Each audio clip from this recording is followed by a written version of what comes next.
तो चलिए तो आज आप लोग को पढ़ाएंगे क्लास 10th का फिजिक्स चैप्टर 6 ऊर्जा के स्रोत और लास्ट चैप्टर है। इसके बाद खत्म हो जाएगा। फिजिक्स पूरा पढ़ा दिए हैं, जो लोग नहीं देखा जाकर देख लेना, पीछे पूरा पढ़ा के रखा हुआ है ना, क्वेश्चन से भी डाला हुआ है, जाकर देख लो। और आज जो चैप्टर है बच्चा ऊर्जा का स्रोत। देख ऊर्जा क्या है? ऊर्जा यानी एनर्जी। ऊर्जा यानी एनर्जी, यानी हमारे पास अगर एनर्जी रहेगा तो हम किसी काम को कर सकते हैं, कर सकते हैं ना, यानी कार्य करने तो कह सकते हैं कि कार्य करने की क्षमता को क्या कहते हैं? ऊर्जा। और कार्य करने की दर अगर बोलेगा तो शक्ति। कार्य करने की दर को शक्ति, लेकिन कार्य करने की क्षमता को क्या कहते हैं? ऊर्जा कहते हैं। यानी हमको कोई भी काम करने के लिए हमको ऊर्जा चाहिए। क्या चाहिए? ऊर्जा चाहिए, तभी हम उस काम को कर सकते हैं। तो कार्य करने की क्षमता को क्या कहते हैं प्यारे बच्चे? ऊर्जा कहते हैं। हाँ, तो हो गया ऊर्जा यानी एनर्जी। कार्य करने की क्षमता, कार्य करने की क्षमता को क्या कहते हैं रे? ऊर्जा कहते हैं। गुड। कार्य करने की क्षमता को क्या कहते हैं? ऊर्जा कहते हैं। अच्छा एक बात बताओ, ऊर्जा का एसआई मात्रक क्या होता है? ऊर्जा, हाँ, ऊर्जा का एसआई मात्रक क्या होता है? लोग पढ़ा है, जूल होता है। क्या होता है? ऊर्जा का एसआई मात्रक जूल, जिसको हम जे से सूचित करते हैं। अच्छा, ये और किसका किसका एसआई मात्रक है? तो लोग याद होगा, कार्य का भी होता है। किसका होता है? कार्य का पढ़ाए थे कि सर कार्य का एसआई मात्रक भी जूल ही होता है। और साथ में बता दो ऊष्मा का भी एसआई मात्रक क्या होता है? जूल। इसका तो गुलाम होता है। अब फिर देख, एक होता है सीजीएस मात्रक। क्या होता है? CGS, centigram second. Centigram second, तो सेंटीग्राम सेकंड का मात्रा क्या होता है? तो इसका भी क्या होता है बच्चा जी? जूल। क्या होता है प्यारे? जूल, याद रखिएगा। और साथ में कार्य का भी सीजीएस मात्रक जूल होता है, और उष्मा का भी सीजीएस मात्रक क्या होता है बच्चा? जूल ही होता है। कोई दिक्कत आता है ना? तो आप लोगों को ऊर्जा समझ में आया? जैसे हम लोग खाना पीना खाते हैं ना, चला हम लोग की ऊर्जा चाहिए, चाहिए कि नहीं चाहिए? तो ऊर्जा चाहिए तो हम लोग ऊर्जा कहाँ से मिलता है? खाना खाने से मिलता है, खाते ना। नहीं, हम लोग का ईंधन क्या है? एक प्रकार से भोजन है। हम लोग भोजन खाते हैं, भोजन शरीर के अंदर जाता है, वो जलता है। बोले जलता है, पेट में आग लगता है, दहन लगता है, एकदम खाना पकता है अंदर में, पर हमें तो पता नहीं चलता है। अब बताया था तू लोग जब मानव पाचन पढ़ाए थे, पाचन तंत्र पढ़ा रहे थे, मानव पाचन तंत्र पूरा क्लियर समझाए थे। चैप्टर 1 में ना जैव पोषण, जाकर देख सकता है तू लोग। बायोलॉजी है, फिजिक्स है, बायोलॉजी नहीं है, ठीक है ना। अब हम ऊर्जा कैसे मिलेगा? ऊर्जा कैसे मिलेगा? तो ऊर्जा हमको ईंधन से मिलता है। किससे मिलता है? जैसे कोई चीज हमको जलाना है, कोई चीज जलाएंगे तभी ना ऊर्जा मिलेगा, उसे उष्मा निकलेगा, उससे हमको ऊर्जा प्राप्त हो जाएगा। क्या प्राप्त हो जाएगा? ऊर्जा। यानी उसके लिए हमको चाहिए ईंधन। क्या चाहिए? ईंधन। अब हम पढ़ेंगे ईंधन के बारे में। इसके बारे में ईंधन क्या हो गया? ईंधन कैसे कहते हैं?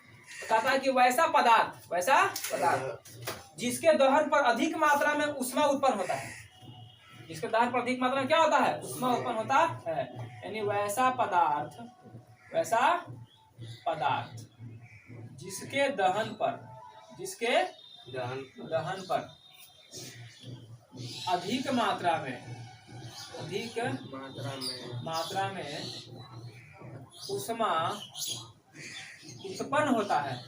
उत्पन्न होता है। उसे क्या कहते हैं रे? उसे ईंधन कहते हैं। अब ऐसा नहीं कि कोई चीज उठा के लिया है और उसको जला रहे तो खाली धुआं कर ले। तो जब धुआं है तो सही से जलेगा नहीं, सही से जलेगा नहीं तो सही से उष्मा उत्पन्न नहीं करेगा। तो अच्छा ईंधन कहेंगे उसको। आप कुछ लाया खूब अच्छा से जला, जैसे एलपीजी गैस वगैरह खूब अच्छा से जलता है, धुआं भी नहीं देता है, मस्त जलता है। कोयला जब जलता है तो जबरदस्त उष्मा देता है ना। ये सब अच्छा ईंधन है। कैसा ईंधन है? अच्छा ईंधन है। अब अच्छा ईंधन होने की विशेषता है, अच्छा ईंधन होने का भी विशेषता है। समझो क्या बोल रहे हैं? अच्छा ईंधन होने का क्या विशेषता है? अच्छा ईंधन की विशेषताएं, अच्छा ईंधन की विशेषताएं। अब प्यारे बच्चे, अच्छा ईंधन की विशेषताएं क्या कर सकता है? सबसे पहले तो यही बात ना कि अच्छा ईंधन हम उसी को बोलेंगे जो जलेगा और जलने पे अधिक उष्मा दे। कैसा दे? अच्छा वाला उष्मा देगा तो उसको क्या बोल देंगे? अच्छा ईंधन है। क्या है? अच्छा ईंधन है। जैसे तुम लोग जलाते हो, कभी गोईठा वगैरह जलाता है घर में, उपला वगैरह, कभी तो धुआं देने लगता है, सही से जलता है? भींगा रहता था नहीं, उसको अच्छा नहीं बोलेंगे नहीं। लेकिन अगर वही सही से जलने लगे तो तुम अच्छा से आग पकड़ता है, अच्छा से तुम उष्मा देने लगता है, पूरा खाना जलील पक जाता है, तो वो अच्छा ईंधन हो गया। कैसा हो गया? तो अच्छा ईंधन का सबसे अच्छा पहचान क्या? कि धुआं कम देगा और उष्मा ज्यादा, और जलेगा भी अच्छा से, जलेगा भी अच्छा से। यानी जो अधिक उष्मा उत्पन्न करता हो, पहला पॉइंट, जो अधिक उष्मा उत्पन्न करता हो। अच्छा ईंधन होने का पहला विशेषता है कि जो अधिक उष्मा उत्पन्न करता हो, जो अधिक उष्मा उत्पन्न करता हो। Very good. दूसरा, जब उष्मा अधिक उत्पन्न कर रहा है मतलब अच्छा से जल रहा है, अच्छा से जल रहा है मतलब धुआं कम उत्पन्न कर रहा है, यानी जो कम धुआं उत्पन्न करता हो। क्या करता हो? जो धुआं करता हो, कम धुआं उत्पन्न करता हो। जो धुआं क्या करेगा? कम उत्पन्न करेगा। क्या करेगा? कम उत्पन्न करेगा। और वैसा ईंधन जिसका भंडारण आसानी से हो सके, भंडारण आसानी से हो सके।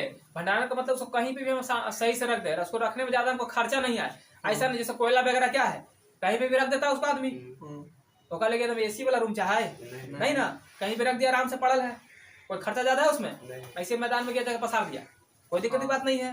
तो वो अच्छा ईंधन है कि नहीं है? अच्छा ईंधन। अब इन्हें कि खर्चे आ गए एकदम 1 लाख, तो वो अच्छा ईंधन है नहीं ना।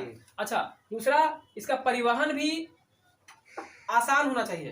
परिवहन भी परिवहन का मतलब एक जगह से दूसरी जगह ले जाने में, जैसे कोयला को लेके जाना है, क्या पूरा सेफ्टी के साथ लेके जाना जाता है एकदम बढ़िया से, कहीं टूटे नहीं, कहीं फूटे नहीं, एकदम आराम से। ऐसा है क्या? नहीं। उठा पटक दो और लेके जाओ, उठकते पटकते जैसे गड्ढा ऊंचा सब लेके जाओ, कोई दिक्कत की बात नहीं है। हाँ, कभी ऐसा सुना है कि हम कोयला के लेके जा रहे हैं, कोयला जीते तो अगले रास्ते में ब्लास्ट कर गए, आग लग गया अपने। ऐसा होता है? अगर ऐसा होता है तो फिर वो अच्छा है? नहीं। खराब है ना? नहीं, खराब है ना। यानी हमको क्या चाहिए कि भंडारण भी आसानी से कर ले और परिवहन भी आसानी से हो जाए। यानी कि जिसका भंडारण क्या हो, भंडारण और परिवहन आसान हो। क्या हो? हाँ, यानी आसानी से हो जाए। तो जिसका भंडारण यानी जमा करना, भंडारण माने जमा करना, जिसका भंडारण एवं परिवहन, जिसका भंडारण एवं परिवहन आसानी से हो जाए। कैसे हो जाए प्यारे बच्चे? आसानी से हो जाए। आप लोग प्यारे प्यारे हैं, प्यारे। लाठी मारेगा ना, पड़ता तो है नहीं, गधा तो नहीं सब। चलो अगला सवाल, ये तो समझ में आ गया। अगला जो विशेषता है, सुनो, अगला विशेषता ये है कि जो सस्ता होना चाहिए। क्या होना चाहिए? सस्ता और आसानी से उपलब्ध हो जाए। ऐसा नहीं कि महंगा मिले और मिलवो नहीं करे। हमको सस्ता भी चाहिए और आसानी से मिलने वाला भी चाहिए। अगला पॉइंट है, यानी कि जो सस्ता हो। क्या हो? सस्ता। हाँ, सस्ता तो हो ही, साथ में क्या हो? सुलभ हो। क्या हो रहे? सुलभ माने जो आसानी से प्राप्त हो जाए। सुलभ माने आसानी से प्राप्त हो जाए, कोई दिक्कत नहीं। अच्छा, और एक चीज मेन मुख्य पॉइंट, कि जो जलने पे कोई विषैला पदार्थ उत्पन्न ना करे। कोयला जलाते हैं, कोई विषैला पदार्थ उत्पन्न होता है? नहीं। ऐसा नहीं तो नहीं ना है कि जलाया, जले से जैसे धुआं निकला तो हमने मर गई, नाक में लगा विषैला गया तो हम लोग मर गए।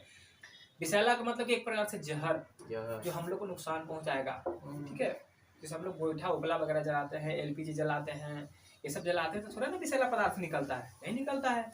अगर विषैला निकलेगा तो फिर हम लोग उसको ईंधन बोलेंगे यार? नहीं बोलेंगे।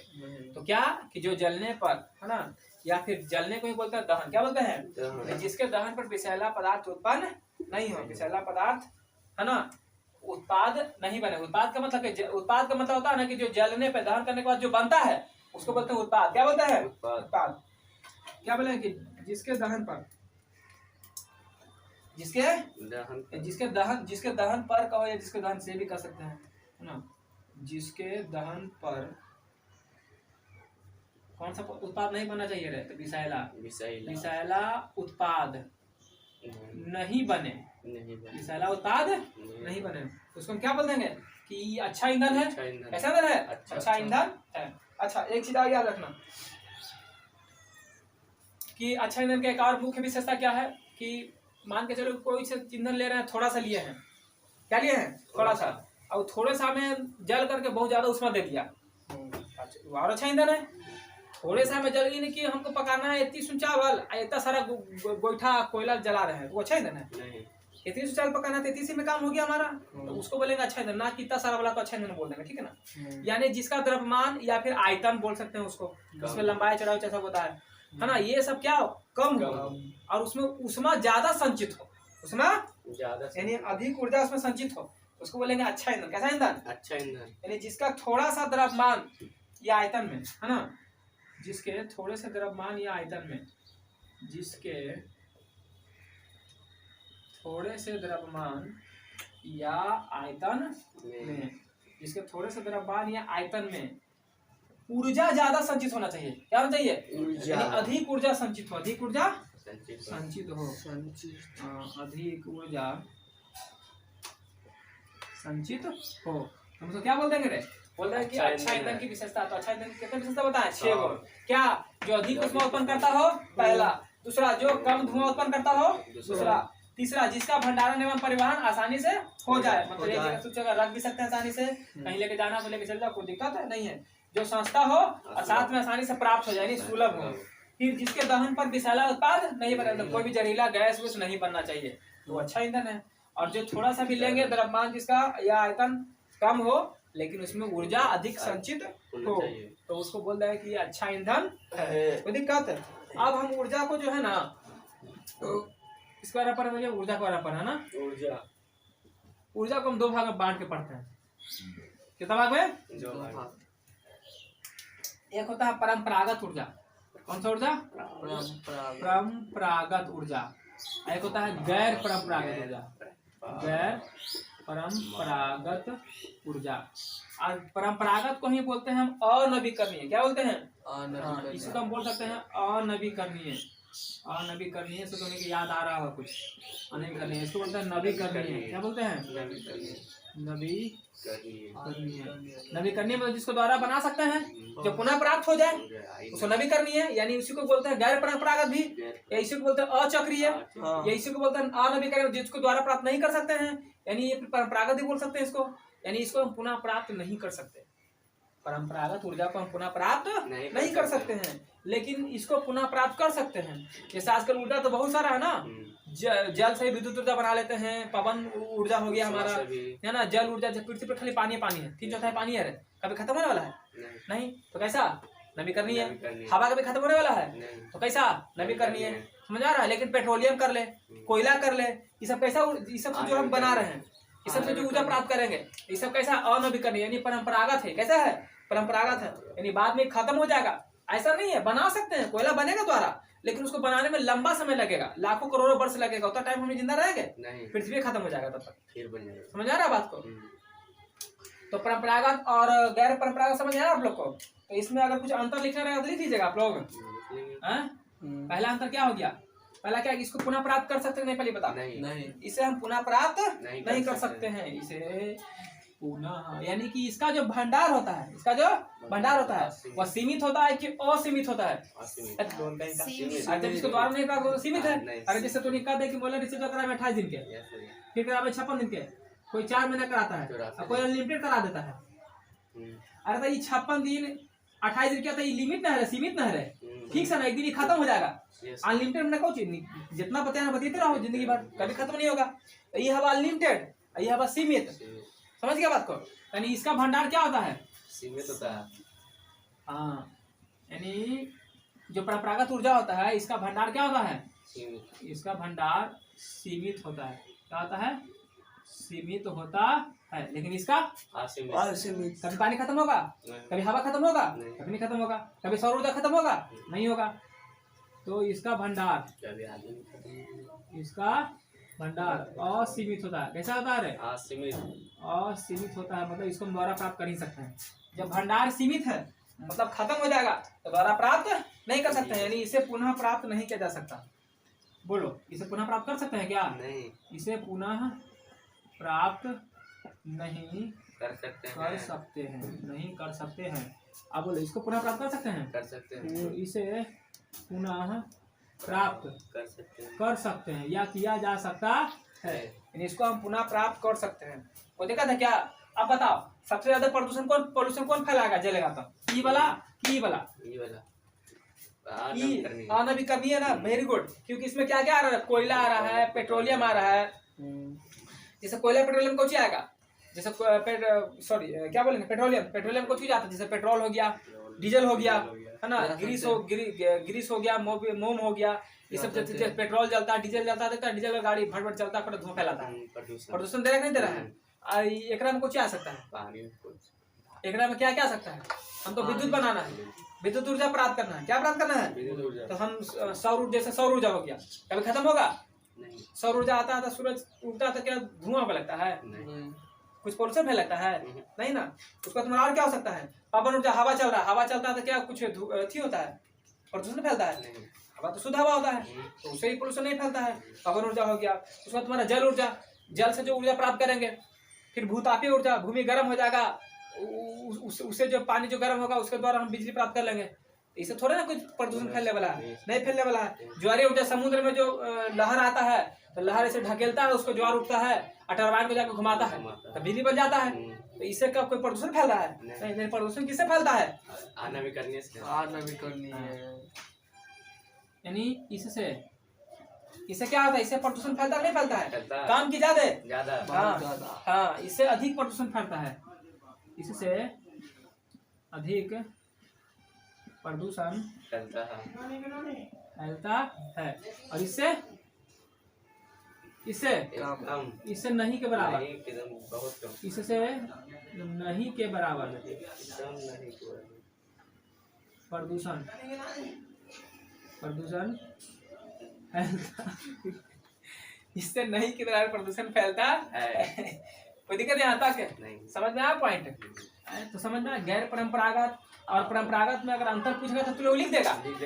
हाँ, तो ऊर्जा के कितने रूप? दो, परंपरागत और गैर परंपरागत। परंपरागत और गैर परंपरागत। अब एक चीज याद रखना, जो ऊर्जा होता है ना हमारा, क्या हम इसको बना सकते हैं? नहीं। ऊर्जा को ना तुम बना सकता है ना ही नष्ट कर सकता है। ऊर्जा को ना तो हम बना सकते हैं ना ही नष्ट कर सकते हैं। हाँ, ऊर्जा को ना बनाया जाता है और ना ही नष्ट किया जाता है, ना ही नष्ट किया जाता है। बल्कि, तो करते कुछ है तो बता, बल्कि एक रूप से दूसरे रूप में रूपांतरित करते हैं। मतलब एक रूप से दूसरे रूप में क्या करते हैं? बल्कि एक रूप से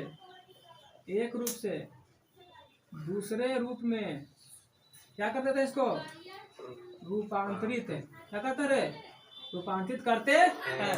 यानी पूछेगा कि ऊर्जा को नष्ट कर सकते हैं तो बोलना नहीं, ऊर्जा को बना सकते हैं बोलना नहीं। तो क्या कर सकते हैं? कहना कि एक रूप से दूसरे रूप में रूपांतरित, एक रूप से दूसरे रूप में क्या करते हैं? रूपांतरित करते हैं। रूपांतरित माने बदलते हैं। क्या करते हैं? बदलते हैं। जैसे समझो, एक होता है यांत्रिक ऊर्जा। क्या होता है? यांत्रिक ऊर्जा दो ऊर्जा से मिलकर बनता है। एक होता है गतिज ऊर्जा। कौन सा ऊर्जा है? गतिज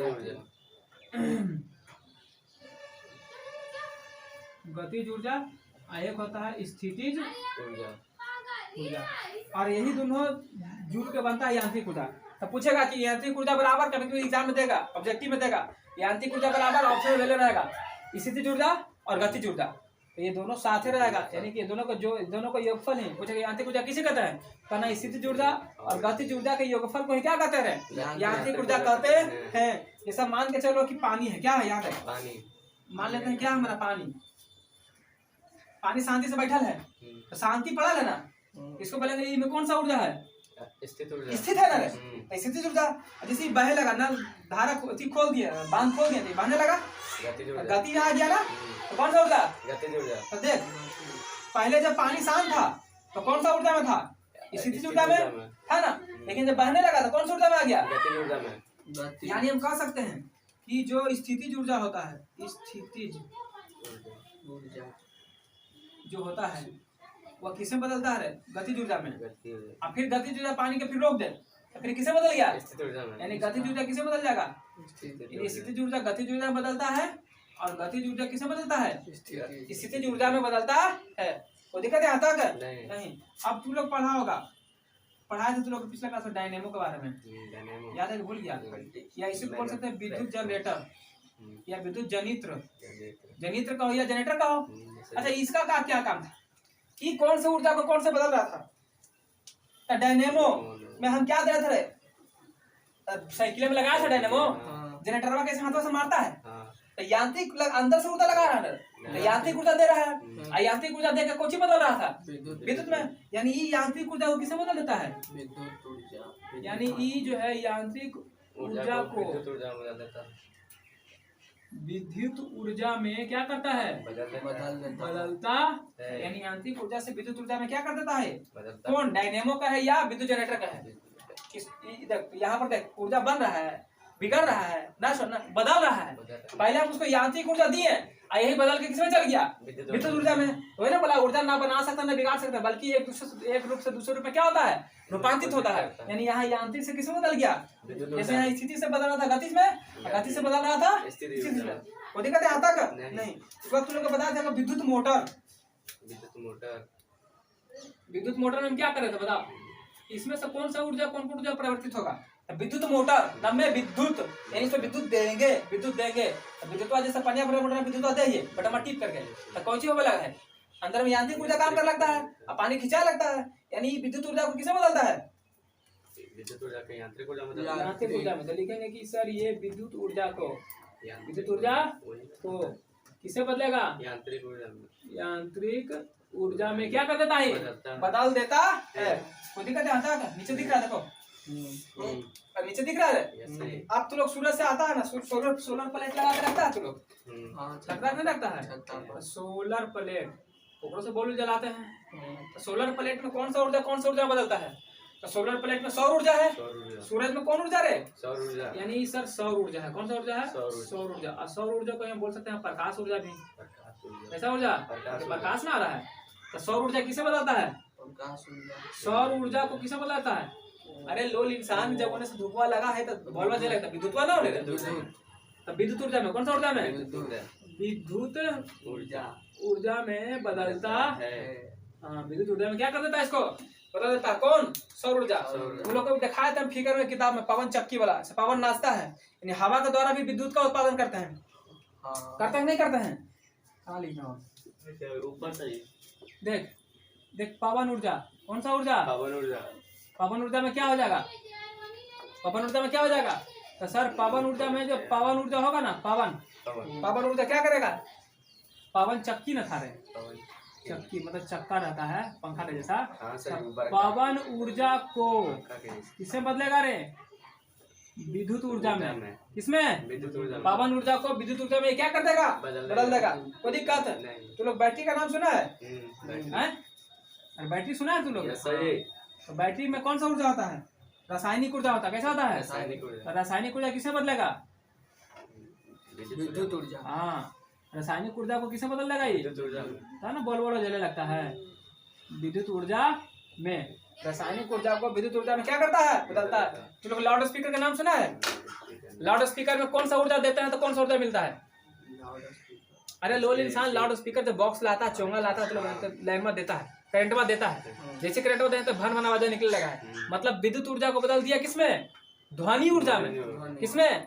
लाउड स्पीकर जो है विद्युत ऊर्जा को ध्वनि ऊर्जा में क्या करता है? कौन हल्ला कर रहा है? ध्वनि ऊर्जा में क्या करता है? बदल देता है। तो पूछेगा लाउड स्पीकर, तो बोलना विद्युत ऊर्जा को ध्वनि ऊर्जा में बदलता है। कोई दिक्कत आता है? नहीं। तो चल अब इसके बाद तुम लोग हम पढ़ाएंगे, इसको उतार फटफट। इस बात बताएंगे तुम लोग को विद्युत कैसे उत्पादन, मतलब विद्युत कैसे उत्पन्न करते हैं, कैसे बनाते हैं, है ना, किसके तरह से, वो बताएंगे। इसको छाप तुम लोग।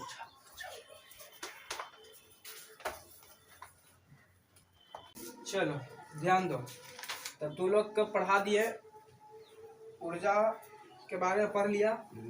ऊर्जा के प्रकार का होता है? दो प्रकार के, परंपरागत और गैर परंपरागत। परंपरागत को ही बोलते हैं अनवीकरणीय ऊर्जा, और गैर परंपरागत को बोलते हैं नवीकरणीय ऊर्जा। ठीक है। अब हम फिर बताए थे कि ऊर्जा बहुत से टाइप का होता है। यांत्रिक ऊर्जा बताए थे, विद्युत ऊर्जा बताए थे, है ना। अब बहुत सा चेंज करने वाला मशीन भी होता है, जैसे कौन सा यांत्रिक ऊर्जा को विद्युत ऊर्जा में बदलेगा, है ना, कौन सा विद्युत ऊर्जा को यांत्रिक ऊर्जा में बदल देगा, कहाँ पर रासायनिक ऊर्जा होता है ना, ये सब पढ़ा चुके हैं। अब हम पढ़ेंगे कि विद्युत उत्पादन करने के लिए हम क्या करते हैं। विद्युत बोले तो बिजली को उत्पादन करने के लिए हम आखिर क्या करते हैं। तो अगर हमको बिजली उत्पादन करना है, बिजली प्राप्त करना है, बिजली बनाना है, ठीक है ना, तो उसके लिए हमको क्या करना पड़ता है? एक टरबाइन होता है, उस टरबाइन को घुमाना पड़ता है। क्या करना पड़ता है? घुमाना पड़ता है। और जैसे टरबाइन घूमेगा तो बिजली क्या होगा? बनने लगेगा। लोग देखा होगा कि अब तो शायद नहीं आता, लेकिन पहले मोटरसाइकिल आता था। ये कितना लोग साइकिल में ना एक मोटर लगाता था, और मोटरों को ऐसे टायरों में से सटा देता था, ठीक है। और जितना स्पीड पैडल मारता था ना, जितना तेजी से पैडल मारता था, लाइट आगे को बॉल लगा हो रहता था, उसमें से लाइट उतना ही तेज निकलता था। साइकिल स्लो हुआ तो लाइट धीमा, क्यों? क्योंकि सर टरबाइन अब धीमे धीमे घूम रहा था, जो उसमें मोटर लगा था टरबाइन वो धीमे धीमे घूम रहा था। फिर तो पैडल मारा कस करके तो पूरा तेजी से नचने लगा, तो पूरा तेज, जैसे ज्यादा पैडल मारेगा तेज तो लाइट भी तेज होगा। यानी कहने का मतलब यह है कि जितना तेजी से टरबाइन घूमेगा बिजली उत्पादन उतना ही ज्यादा होगा, और जितना कम घूमेगा उतना ही कम होगा। वो देखा जा रहा था। यानी यहाँ से हमको तो ये पता चल गया ना कि विद्युत उत्पादन करने मतलब बिजली प्राप्त करने के लिए हमको टरबाइन को क्या करना पड़ेगा, यानी विद्युत उत्पादन के लिए हम टरबाइन को घुमाते हैं। क्या करते हैं? टरबाइन को घुमाना पड़ता है ना बच्चा जी? टरबाइन क्या करना पड़ता है? घुमाना पड़ता है। बहुत अच्छा। अब बात आता है कि सर ये तो समझ में आ गया कि विद्युत उत्पादन के लिए टरबाइन को क्या करना पड़ता है? घुमाना पड़ता है। अब आप ये भी बता दीजिए कि जब हम विद्युत का उत्पादन करते हैं यानी बिजली बनाते हैं तो कैसे बनाते हैं? तो बिजली बनाने का बहुत सा तरीका है। आज के जमाने में बहुत सारे नए नए टेक्निक आ गया है ना, जिसमें मुख्य रूप से क्या होता है कि अभी पता है कि हमारे भारत में कोयला ज्यादा निकल रहा है, तो हम कोयला के द्वारा भी प्राप्त करते हैं। किसके द्वारा? कोयला। अभी सब समझाएंगे धीरे धीरे, ठीक है ना, एक एक करके सब समझेगा। तो सबसे पहले बात करते हैं कि हम किससे बिजली प्राप्त कर सकते हैं, तो कोयला से। अभी कोयला से कैसे बिजली प्राप्त करते हैं? तो कोयला से जो बिजली प्राप्त करते हैं उसको बोलते हैं तापित विद्युत संयंत्र। क्या बोलते हैं इसको? तापित विद्युत संयंत्र। इसको तापित क्यों बोल रहे हैं? क्योंकि कोयला है, जाहिर सी बात है, गर्म करेंगे तो ताप निकलेगा, उसमें निकलेगा, इसीलिए उसको बोल रहे हैं तापित विद्युत संयंत्र। अब समझो कि हम अभी बताएंगे कि इससे कैसे प्राप्त करते हैं, ठीक है ना, कोयला से कैसे होता है। उसके बाद जल के द्वारा भी हम प्राप्त करते हैं। जल से प्राप्त करें उसको बोलेंगे जल विद्युत संयंत्र। क्या बोलेंगे? क्योंकि जल से प्राप्त कर रहे हैं ना, इसको बोल देंगे जल विद्युत संयंत्र। यानी इसके द्वारा भी हम प्राप्त करते हैं क्या? बिजली। बिजली इसके द्वारा भी बना लेते हैं। और भी बहुत सारा तरीका है। पवन क्या है? हवा का झोंका है ना, यानी पवन।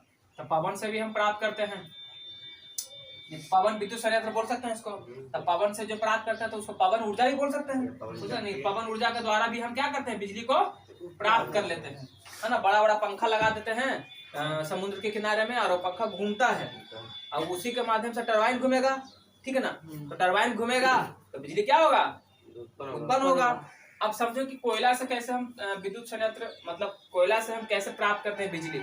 तो कोयला से क्या कर सकते हैं? तो कोयला हम यूज करते हैं पानी को गर्म करने के लिए। जैसे एक बहुत बड़ा ऐसा बर्तन रहता है, ठीक है, इसके यहाँ पर हम जो है ना यहाँ से कोयला जला देते हैं, तो इसमें आग लगेगा कि नहीं लगेगा? लगेगा। यहाँ पर क्या भरा हुआ है? पानी। तो पानी जब गर्म होता है, जब पानी को खूब गर्म करेंगे तो पानी को जब खूब गर्म करेंगे तो गर्म करने पर यहाँ भाप बन के उड़ेगा, यानी वाष्प निकलेगा यहाँ से। इसको एक पाइप से जोड़ के हम रखेंगे। किसे जोड़ के रखेंगे? पाइप से। और ये पाइप जो है ना आगे लगा रहेगा टरबाइन। क्या लगा हुआ रहेगा? टरबाइन। आई टरबाइन पे इसको जाकर के यहाँ से जो भाप निकलेगा ना, इसको हम छोड़ देंगे। तो तुमको देखा कभी तुम लोग घर में खाना ना बनता है तो बर्तन के ढक्कन कभी कभी गिर जाता है, भाप निकलते रहता है, उससे भाप निकलते रहता है ना, मतलब भाप में ताकत है, प्रेशर है तब ना। तो इसमें भी इतना प्रेशर होता है ना कि क्या करता है कि जो पंखा यहाँ पे लगा हुआ है ना टरबाइन वाला, इसको क्या करता है? घुमाने लगता है। क्या करने लगता है? पूरा घुमाता है। और जितना तेजी से घूमेगा बिजली उतना ही ज्यादा उत्पन्न होगा। यानी इस प्रकार हम जो है कोयला से आग लगा देते हैं, पानी गर्म होता है, भाप निकलता है, भाप को हम एक पाइप के द्वारा यहाँ टरबाइन पर जाके छोड़ देते हैं और टरबाइन घूमने लगता है, जिसके वजह से क्या होता है? हमारा विद्युत उत्पादन हो जाता है। इसी को हम बोल देते हैं कि कोयला से हम इसी प्रकार से तापित विद्युत संयंत्र में हम इस तरीके से ही विद्युत का क्या कर लेते हैं? उत्पादन कर लेते हैं, विद्युत को प्राप्त कर लेते हैं। अब देखना अधिकांशतः देश में कोयला का ही क्या होता है ना कि कोयला से बिजली प्राप्त होता है ज्यादातर, मोस्टली, ठीक है ना। लेकिन एक इसका डिस पॉइंट ये भी है ना कि कोयला से जब हम विद्युत प्राप्त करते हैं, बिजली प्राप्त करते हैं, तो हमको बहुत ज्यादा मात्रा में पॉल्यूशन निकलता है, प्रदूषण निकलता है। क्यों सर? क्योंकि आप जाहिर सी बात है कोयला जलाओगे, धुआं होगा, एनवायरमेंट हमारा जो वातावरण है, हमारा वायुमंडल जो है क्या होगा? गंदा होगा, है ना। हमको बहुत तरह की बीमारियां हो सकती है।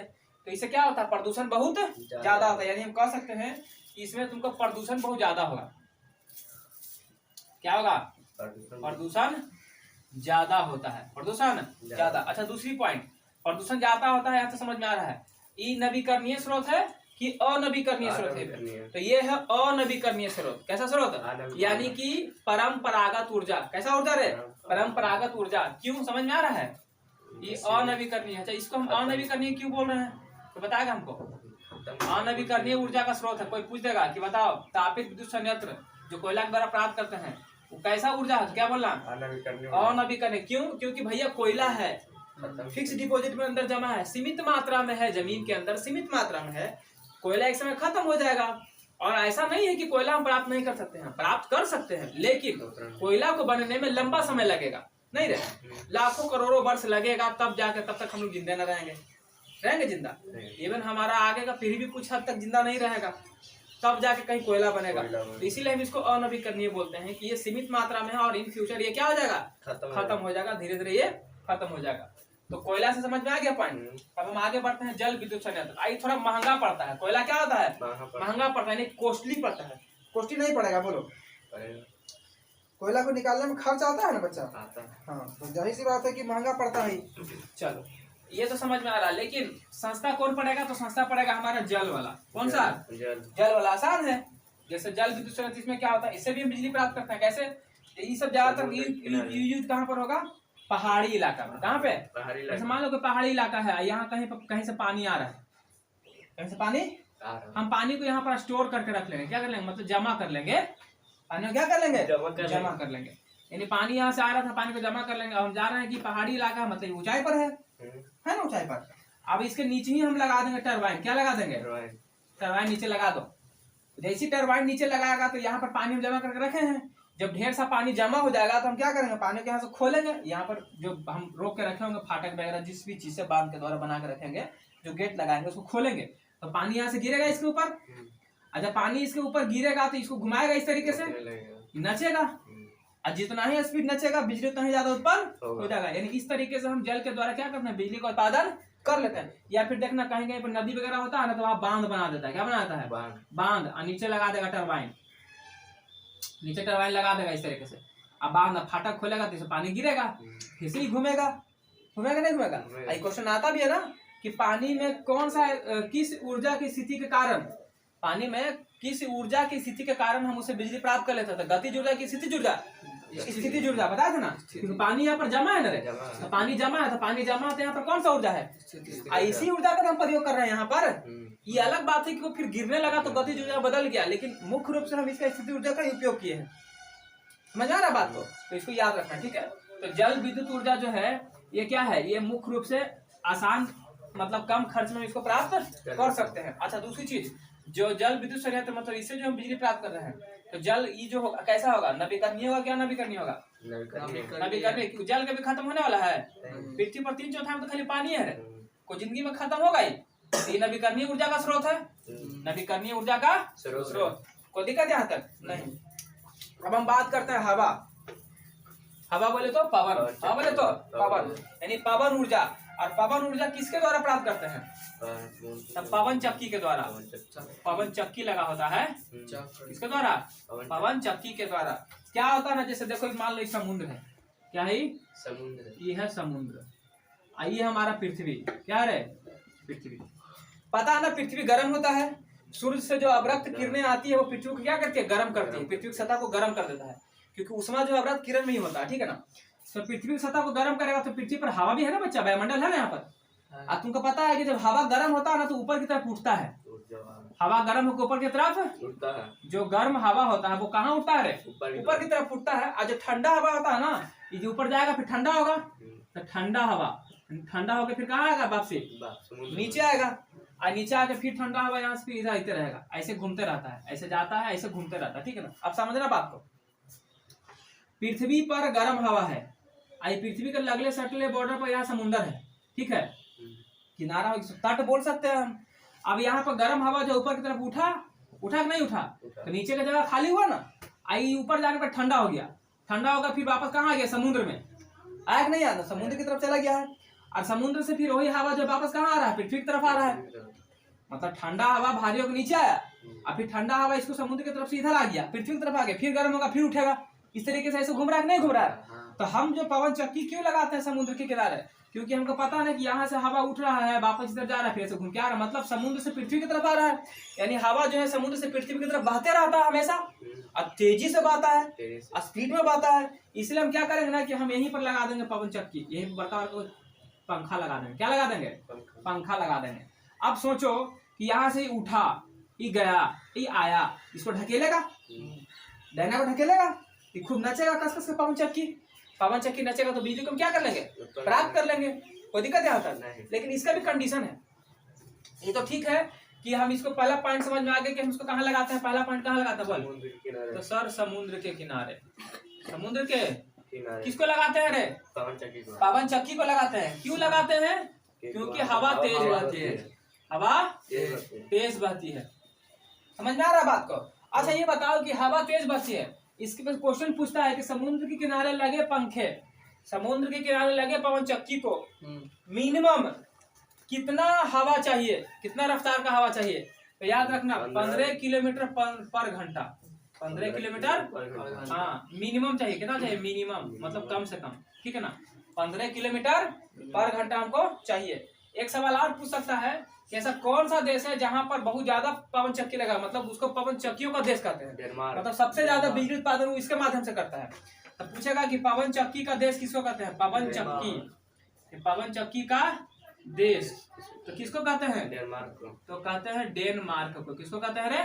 पवन चक्की का देश किसको कहते हैं? डेनमार्क कहते हैं। अच्छा बताओ, पवन ऊर्जा जो हम प्राप्त कर रहे हैं नवीकरणीय ऊर्जा हो गया कि अनवीकरणीय हो गया? तो नवीकरणीय। हवा कभी खत्म होगा? जब तक सूरज चांद रहेगा हवा तेरा नाम रहेगा। नवीकरणीय ऊर्जा का स्रोत है। कैसा स्रोत है? नवीकरणीय ऊर्जा का स्रोत है। बोलो कोई दिक्कत यहाँ तक समझने में? तो बता नहीं ना। अब हम पढ़ेंगे थोड़ा समुद्र के बारे में। किसके बारे में? समुद्र के बारे में थोड़ा पढ़ो। समुद्र से भी हम ऊर्जा प्राप्त करते हैं। क्या प्राप्त करते हैं? चार है ना, समुद्र या इसी को बोल सकते हैं सागरीय ऊर्जा। तो क्या बोल सकते हैं? समुद्र या सागरीय ऊर्जा। हाँ एक नहीं डाला था। समुद्र या सागरीय ऊर्जा। समुद्र में जब ऊर्जा प्राप्त करते हैं ना वो 3 तरीके से प्राप्त करते हैं। एक होता है ज्वारीय ऊर्जा, एक होता है तरंग ऊर्जा, और एक होता है महासागरीय ताप ऊर्जा। महासागरीय तापीय ऊर्जा, महासागरीय तापीय ऊर्जा। कोई दिक्कत यहाँ तक? अब समझ बात को ध्यान से। समुद्र यानी कि अगर समुद्र के द्वारा हमको कोई ऊर्जा प्राप्त हो रहा है और उसके माध्यम से हम बिजली प्राप्त कर रहे हैं, हम उसको बोलेंगे समुद्रीय ऊर्जा या सागरीय ऊर्जा बोलेंगे। लेकिन वहां पर 3 रूप से हम प्राप्त करते हैं, लेकिन ये सब थोड़ा कॉस्टली पड़ता है, थोड़ा खर्चीला पड़ता है। अभी समझ में आ जाए कैसे खर्चीला पड़ता है, ठीक है ना? इसलिए इसका उपयोग ज्यादा नहीं होता है, ठीक है ना? देखो ज्वारीय ऊर्जा कैसे प्राप्त होता है, पहले यहाँ बात को समझना। ज्वारीय ऊर्जा में क्या होता है ना कि देखो ये समुद्र है। क्या है? समुद्र, ठीक है ना? ये समुद्र है और समुद्र में तुमको पता है कि क्या बोलते हैं उसको? कब पानी देखना, पानी उठता है कभी कभी। ज्वारीय ऊर्जा पहले समझ। ज्वारीय ऊर्जा में भी 2 प्रकार की, एक होता है ज्वार, एक होता है भाटा। क्या होता है? भाटा। ज्वार किसको बोलते हैं? जब पानी ऊपर की तरफ उठेगा तो जो उठा है वो सुतेगा भी, मतलब जो खड़ा हुआ है तो गिरेगा, नीचे बैठेगा भी। यानी पानी उठा ना रे तो उठे रहेगा, नीचे आएगा ना तो फिर नीचे आएगा भी। तो उठना ही, जो उठ गया उसको बोलते हैं ज्वार, और जो गिर गया उसको बोलते हैं भाटा। जो बोलता है एकदम भाट गया है, भाट गया मतलब बैठ गया, मतलब भाटा हो गया। क्या हो गया? भाटा हो गया। यानी ज्वार यानी इस समुद्र के चंद्रमा के गुरुत्वाकर्षण के कारण ही ऐसा होता है। पानी का ऊपर उठना क्या कहलाता है? ज्वार। और पानी का नीचे गिरना क्या कहलाता है? भाटा। यानी ऊपर उठना ज्वार और नीचे गिरना भाटा। तो ज्वार भाटा समझ में आ गया? तो ये पानी ऐसे ऊपर उठता है तो पानी उठेगा, मान के तो पानी उठा ना तो यहाँ पर एक वो बांध बना के रखता है, ठीक है? गेट को खुला रखता है। जैसी ज्वार आया मतलब पानी उठा तो इसमें ढेर सारा पानी आके जमा हो गया। उसी जैसी पानी में आएगा ना फटाक से गेटवा को बंद कर देगा। क्या करता है? गेटवा को बंद कर दिया था। पानी यहाँ पर से पीछे जमा हो गया आके, जैसे ऐसे लेयर में था, ज्वार आया ऐसे उठा, ऐसा पानी पर टपक नहीं टिपा, तब से गेट क्या कर दिया? बंद। और उसी के पास में जो है ना वहां से जब बंद हो गया तो यहाँ से एक पाइप लगा देगा। क्या लगा देगा? पाइप लगा देगा। अब पाइपा लगा करके उसे टरबाइन से जोड़ले रहेगा। अब जो पानी पीछे जमा हो गया तो फिर इसका गेट खोलेगा, अब पाइप के द्वारा पानी आएगा और कहाँ जाएगा? टरबाइन पे, और टरबाइन को क्या करेगा, घुमाएगा, और टरबाइन घूमेगा तो क्या प्राप्त होगा, ऊर्जा प्राप्त होगा कि बिजली प्राप्त होगा, बिजली प्राप्त होगा ना। तो बिजली प्राप्त होगा तो कौन सा ऊर्जा की वजह से बिजली प्राप्त हो गया, तो ज्वारीय ऊर्जा। कौन सा ऊर्जा है, इसीलिए इसको बोल दिया कि ज्वारीय ऊर्जा, यानी ज्वारीय ऊर्जा से बिजली हम प्राप्त कर लेते हैं। इस समझ में आ गया पॉइंट, सर समझ में आ गया। अब एक होता है तरंग ऊर्जा। तो लोग को पता है ना कि समुद्र में धारा चलता है, चलता है ना, तो इसी को तो बोलते हैं वेव या तरंग। समझ में आ गया आपको, हाँ। तो इससे भी हम ऊर्जा, तरंगी ऊर्जा से भी हम क्या कर लेते हैं, प्राप्त कर लेते हैं बिजली। फिर एक होता है महासागरीय तापीय ऊर्जा, महासागरीय तापीय ऊर्जा, इसको समझना। इसका क्या कहता है ना, महासागरीय पूछेगा महासागरीय तापीय ऊर्जा किसे कहता है, तो कहना ना कि समुद्र में, देख तरंग ऊर्जा किसको कहेंगे, तो समुद्र में तरंग के द्वारा जो ऊर्जा प्राप्त करते हैं उसको तरंगी ऊर्जा कहते हैं। ज्वारीय ऊर्जा किसे कहते हैं, ज्वार के द्वारा जो ऊर्जा, समुद्र में ज्वार के द्वारा जो ऊर्जा प्राप्त होता है उसे ज्वारीय ऊर्जा कहते हैं। महासागरीय तापीय ऊर्जा किसे कहते हैं, महासागर में ताप के द्वारा जो ऊर्जा प्राप्त होता है उसको क्या कहते हैं, महासागरीय तापीय ऊर्जा कहते हैं। लेकिन समझ कि इससे बिजली कैसे प्राप्त होता है। तो यहाँ पर क्या होगा ना कि जैसे देखो तुमको पता है कि समुद्र के ऊपर का पानी क्या होता है, गर्म, ऊपर का पानी क्या होता है गर्म, और नीचे जब आप एंट्री मारेगा, कभी तो लोग नहाया होगा, डुबकी उबकी लगाया होगा, तो नीचे वाला ठंडा लगता है, ऊपर वाला कुछ दूरी तक गर्म रहता है, कुछ गहराई तक, और नीचे जाने पर ठंडा हो जाता है, होता नहीं होता है, क्योंकि ऊपर सूर्य का प्रकाश पड़ता है तो जाहिर सी बात है गर्म रहेगा। लेकिन महासागरीय तापीय ऊर्जा प्राप्त करने के लिए हमको कुछ कंडीशन है। कंडीशन क्या है कि हम कहते हैं कि पानी जो गर्म रहेगा ना समुद्र के ऊपर से, कम से कम कितना किलोमीटर तक, 2 किलोमीटर तक पानी गर्म रहना चाहिए।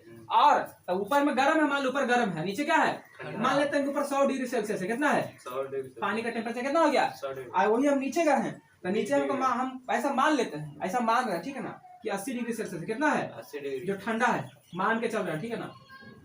जबकि 80 होगा तो ठंडा नहीं रहता है, हम एक बात बोल रहे हैं, समझना, ठीक है ना। मान ले कि ठंडा 80 डिग्री सेल्सियस है, ठीक है, दोनों का अंतर कितना है, 20। यानी हम कह रहे हैं क्या कि समुद्र में कितना किलोमीटर के गहराई तक कम से कम पानी गर्म रहना चाहिए, तो 2 किलोमीटर तक, पहला कंडीशन। दूसरा, दोनों के बीच के अंतर कितना होना चाहिए ताप में, तो 20 डिग्री कम से कम। ये ज्यादा भी हो सकता है, ये 30 भी हो सकता है, ये 40 भी हो सकता है, ये 50 भी हो सकता है, लेकिन मिनिमम कितना होना चाहिए, 20 डिग्री सेल्सियस ताप में अंतर होना चाहिए। तो ये में जो अंतर दिखाई दे रहा है ना, यही अंतर की वजह से, मतलब ये ऊपर के ताप और नीचे के ताप, ऊपर के ताप और नीचे के ताप के अंतर के ताप में अंतर के कारण ही जो ऊर्जा प्राप्त होता है उसी को बोलते हैं महासागरीय तापीय ऊर्जा। कोई दिक्कत है यहाँ तक नहीं। यानी कि समुद्र के ऊपरी सतह, पानी के ऊपरी सतह और समुद्र के पानी के निचली सतह के बीच ताप में अंतर के कारण जो ऊर्जा प्राप्त होगा उसको क्या बोलेंगे, महासागरीय तापीय ऊर्जा बोलेंगे। कोई दिक्कत है यहाँ तक नहीं सर, कोई दिक्कत नहीं है।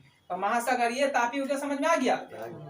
हम क्या बोल रहे थे यहाँ पर, इसको कितना गहराई चाहिए, 2 किलोमीटर, 2 किलोमीटर गहराई, ताकि क्या रहना चाहिए, गर्म होना चाहिए, गर्म। और ताप अंतर कितना होना चाहिए, ताप अंतर इसको बोल सकते हैं, ताप अंतर कितना रहे, 20 डिग्री सेल्सियस। यानी 20 डिग्री सेल्सियस कम से कम पानी में गर्माहट में जो है, गर्म और ठंडा में जो है वो उतना अंतर हमको होना चाहिए। कोई दिक्कत नहीं, बोलिए जल्दी से। नहीं सर, तो ये सब लिख लेगा, परिभाषा तो हम बता ही दिए मुंह से, याद रहेगा तो लोग भी लिख लेगा, ठीक है। अब हम आगे बढ़ते हैं। अब एक होता है भूतापीय ऊर्जा। क्या होता है, भूतापीय ऊर्जा। देखिए जो ऊर्जा बता रहे ना, सब ज्वारीय ऊर्जा, तरंगीय, महासागरीय, इस सब में सूर्य का योगदान होता है, क्योंकि सूर्य की वजह से ही ना हो रहा है, सौर ऊर्जा की वजह से ही ना हो रहा है, समझ में आ रहा है ना। अब हम पढ़ा रहे हैं भूतापीय ऊर्जा। क्या पढ़ा रहे हैं, तो ये जो पढ़ा रहे हैं भूतापीय, इसको सूर्य सौर ऊर्जा से कोई मतलब नहीं रहता है।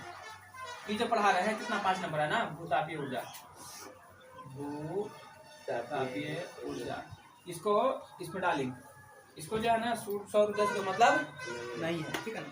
तो भूतापीय ऊर्जा, देखो भूतापीय ऊर्जा को समझो। तुम लोग को पता है ना कि हमारा पृथ्वी है, और पृथ्वी में 3 लेयर है, 3 लेयर से बना हुआ है ना। सबसे ऊपरी लेयर हो गया, ये बीच वाला हो गया, ये सबसे नीचे वाला हो गया। कोई दिक्कत नहीं। ऊपर में ही हमारा जितना भी सतही घटना होता है, मतलब जिसमें खनिज वगैरह मिलता है, तेल वगैरह, कोयला वगैरह, पेड़ पौधा लगाते हैं, जो भी कुछ करते हैं सब ऊपर ही सतह में करते हैं, ऊपरी परत में ही करते हैं। और उसके ठीक नीचे जाएगा तुम, जब बीच वाला में आएगा ना, तो यहीं पर तुमको मिलेगा क्या, मैग्मा। क्या मिलेगा, अब मैग्मा किसको बोलते हैं, तो जमीन के अंदर जैसे से जाओगे ना गहराई में, तो तुमको ताप बढ़ेगा, ताप में बढ़ोतरी होता है। तो जैसे जैसे नीचे जाओगे तो वहाँ हर चीज तुमको पिघले हुए द्रव अवस्था मिलेगा। कैसा अवस्था मिलेगा? तो यहाँ पर जो मिलेगा ना द्रव अवस्था में जो पदार्थ मिलेगा उसको बोलते हैं मैग्मा। क्या बोलते हैं? और यही मैग्मा कभी कभी बाहर निकलता है, जो लावा के रूप में हम जिसको जानते हैं। किसको जानते हैं? बाहर निकल कर फूटता है जिसको हम क्या बोलते हैं कि लावा निकल रहा है, वहां उस पहाड़ से लावा निकला। क्या निकला है? लावा। कोई दिक्कत? तो ये जो मैग्मा है ना, ये जो मैग्मा है, बीच में जो मैग्मा था, ये मैग्मा बाहर निकलने की कोशिश करता है। क्या करता है? मतलब ऊपर की तरफ बल लगाते रहता है। ऊपर की तरफ है, आई ऊपर की तरफ जब आता है तो कभी कभी ऐसा होता है कि बीच ही में आकर के फंस जाता है। मान लो एजे पर आकर फंस गया, बाहर नहीं निकला, एजे पर आके फंस गया, और यहाँ पर मिल गया इसको पानी। क्या मिल गया? पानी। क्योंकि यहाँ पर बहुत ज्यादा हीट रहता है ना, गर्मी बहुत ज्यादा है। अब जैसी पानी, अब पानी में अगर तुम गर्म दोगे, गर्मी दोगे तो क्या होगा? भाप बन के उड़ेगा। तो यहाँ पर क्या होगा ना कि पानी को गर्म करता है। क्या कर देगा? गर्म करेगा, यानी बहुत ज्यादा मात्रा में भाप भी निकलेगा। क्या निकलेगा? बहुत ज्यादा मात्रा में भाप निकलेगा। अब तुमको पता चल गया तो तुम क्या कर दो, यहाँ से पाइप को जोड़ दो, तो यहाँ से जो भापा प्राप्त होगा, भाप निकलेगा यहाँ से, जाएगा नहीं जाएगा? इसको टरबाइन से जोड़ देना पाइप को। क्या कर देना? तो यहाँ से जो भाप निकल के जेते रहेगा तो टरबाइन को घुमाएगा भाप। टरबाइन घूमेगा तो बिजली क्या हो जाएगा? तो किसके वजह से हो गया? भूतापीय ऊर्जा की वजह से। इसको सौर ऊर्जा से मतलब है कि तो जमीन के अंदर से आ रहा है ना, भूमि, यानी भूमि गर्म हो गया। भूमि यानी भूमि के ताप के कारण जो ऊर्जा प्राप्त होता है उसको क्या बोलते हैं? भूतापीय ऊर्जा। भूमि के ताप के कारण जो हम प्राप्त करेंगे उसको क्या बोलेंगे रे? भूतापीय ऊर्जा बोलेंगे। कोई दिक्कत है? नहीं। अब यहाँ समझना, इसलिए तुम लोग कभी देखता होगा कि कभी कभी कोई पानी जो है ना, कहीं कहीं से पानी गर्म गिरता है, गर्म पानी गिरता है, तो पानी को कोई गर्म करके भेजता है। यही विधि के कारण होता है। अब मान लो कि जैसे यहाँ से पानी गर्म हो रहा था, अब गर्म हो रहा था, ये पानी कहीं किसी रास्ते से निकल रहा होगा। एक बात बोल रहे हैं, ये पानी यहाँ पर गर्म हो ही रहा है, अब पानी कहीं किसी रास्ते से निकल रहा होगा। मान लो कोई पहाड़ी वहाड़ी से होते हुए कहीं से निकल रहा होगा, और पहाड़ी पर से कहीं पानी आके गिरेगा नीचे, तो यहाँ से गर्म पानी गिरेगा, ठंडा पानी गिरेगा? गर्म गिरेगा ना। अब यहाँ पर जो भी आदमी नहाने जाएगा, घूमने जाएगा, हाँ देखो यहाँ पर गर्म पानी गिरता है। कैसा पानी गिरता है? गर्म पानी गिरता है। तो बोलो भगवान के देन है कि नीचे वाला के देन है? तो बोलेगा देखो भगवान की लीला हो गया सब, है ना, ऊपर वाला की लीला हो गया। और ऊपर वाला तो लीला है ये है, लेकिन यहाँ असली लीला तो थोड़ा समझ में आ रहा है ना, कौन लीला है जय? किस वजह से पानी गरम गरम आ रहा था? है इस कितना तुमने गरम कुंड के नाम से सुनता होगा, है ना, जो पानी आता है, जो पहाड़ वहाड़ से पानी ऐसे निकल करके आते रहता है, यही कारण है उसका पानी के गर्म होने का। समझ में आ गया बात को? पानी समझ में आ गया? तो ये हो गया हमारा भूतापीय ऊर्जा, यानी इसके वजह से भी हम क्या करते हैं? बिजली को प्राप्त कर लेते हैं। और कैसे प्राप्त करते हैं तुमको ये भी समझ में आ गया होगा। आया कि नहीं आया? अब हम पढ़ेंगे अपना सौर ऊर्जा के बारे में, जिसको तुम जानते हो अच्छे से। सौर ऊर्जा, हाँ जल्दी सिंह डालो। अब हम पढ़ेंगे किस बारे में? सौर ऊर्जा। कौन सा ऊर्जा है? सौर। अच्छा बताओ, जो सौर ऊर्जा है, इस सौर ऊर्जा नवीकरणीय है कि अनवीकरणीय? ये कैसा हो जाएगा? ये भी तुम्हारा नवीकरणीय खत्म होने वाला है। जब तक पृथ्वी रहेगा ये खत्म होगा, जब तक पृथ्वी तब तक ये भी है। ठीक है ना? तो सौर ऊर्जा कैसा हो गया? नवीकरणीय। कभी सूरज, अभी सूरज का लाइफ बहुत लंबा चौड़ा है, पता है कि नहीं तुमको? 5 मिनट। कब तक जिएगा ये? 10 अरब वर्ष। इसका लाइफ है 10 अरब वर्ष। कितना अरब वर्ष है? जेकरा में 5 अरब वर्ष जी चुका है, अभी 5 अरब वर्ष अभी आओ जिंदा रहेगा। अब 5 अरब वर्ष जी जाएगा, उसको सूरज क्या हो जाएगा? सूरज पूरा लाल हो जाएगा, पूरा लाल होकर सब पूरा ब्रह्मांड को क्या करेगा? निगल जाएगा। ब्रह्मांड जितना ग्रह है ना, सबको क्या करेगा? वो निगल जाएगा, खा जाएगा। ठीक है ना? ऐसा कहा जाता है, ऐसा कहा गया था कि वैसे होगा, तब तक कहीं पृथ्वी ने बर्बाद हो जाए। हम तुम लोग को बताया था ना कि पृथ्वी का भी एक 5 बिलियन वर्ष लिमिट इसका सेशन, जिसमें से 2.5 बिलियन वर्ष जी चुका है।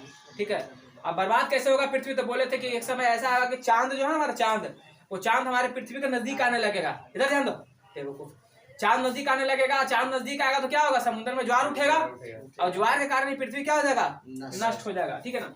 अब यहाँ समझ, तो हम बात कर रहे थे सौर ऊर्जा। किसकी? सौर ऊर्जा किसको कहते हैं पहले बताओ?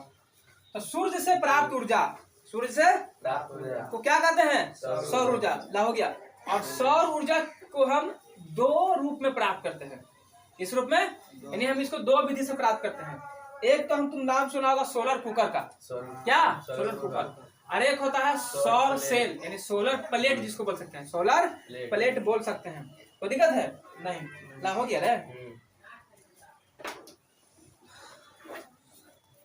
तो हम क्या बोले कि हम इसको 2 तरीके से प्राप्त करेंगे। एक तो सोलर कुकर, क्या हो जाएगा?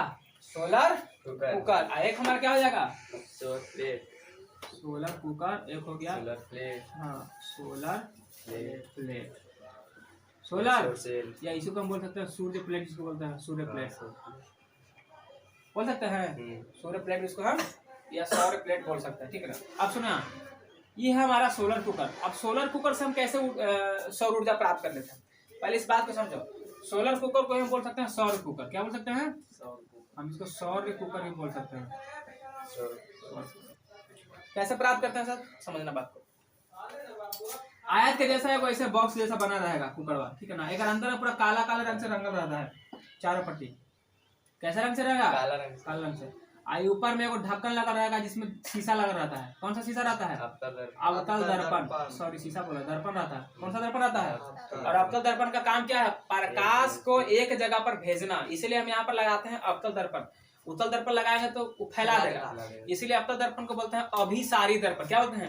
क्योंकि एक बिंदु पर प्रकाश को क्या कर रहा है? अभिसरित कर रहा है ना, इसीलिए इसको बोलते हैं अभिसारी दर्पण। अभी जैसे तो उसमें कुछ खाना बनाया, क्या बना रहा है? यहाँ पर खाना रखा है, खाना यहाँ पर रखा है। मान लो सूरज भगवान देवता जी इधर खड़ा है, प्रकाश अपना दिए, प्रकाश को कौन ले लिया है? अवतल दर्पण ले लिया। और अवतल दर्पण का काम क्या है? जैसे यहाँ दर्पण पर पड़ेगा, इसका काम है एक जगह पर भेज देना। जो भी प्रकाश आएगा उसको कहाँ भेजेगा? एक जगह पर भेजेगा। इसलिए तो लगाते हैं ना, इसको खाना रख दो, शीशा को ऐसे बंद कर दो ढक्कन में से। जैसे इसे बंद करेगा तो शीशा दर्पण पर पड़ेगा, और दर्पण क्या करेगा? उसको ऐसे भेजेगा प्रकाश को। देखो भेज रहा नहीं भेज रहा है? तो यहाँ पर टेम्परेचर देखो कितना चल जाता है, 100 से 2 से 3 घंटा में 140 तक चल जाता है। 100 से लेकर 140 तक चल जाता है। और खाना क्या होगा? आसानी से पक जाएगा। इस प्रकार से हम चूंकि अंदर में काला रंग क्यों दिया?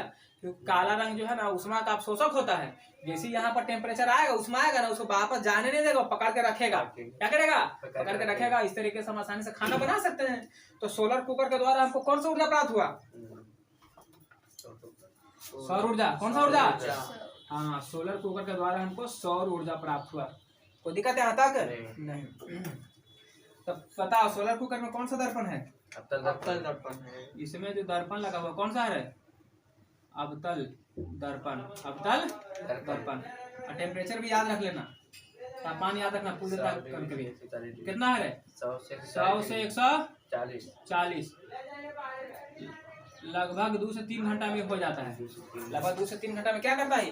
पकड़ लेता है। तो दिक्कत है यहाँ तक? नहीं। अब बात करते हैं कि चलो सोलर प्लेट के बारे में पढ़ो। इस सोलर प्लेट जिसको सौर प्लेट कर रहे हैं, करता क्या है? तुमको पता है कि हम सूर्य प्लेट लोग देखा होगा ऊपर लगा रहता है इस तरीके से, देख ऐसे लगा रहता है, लगा रहता है। बड़का को प्लेट लगा रहता है ऐसे। इसे हम गोल गोल बना रहे हैं, ऐसे तुम देखना चरफुट रहेगा तो ऐसे रहता है। चतुर्भुज से बना रहता है ऐसे से, इस तरीके से रहता है कि नहीं रहता है? हाँ इस तरीके से।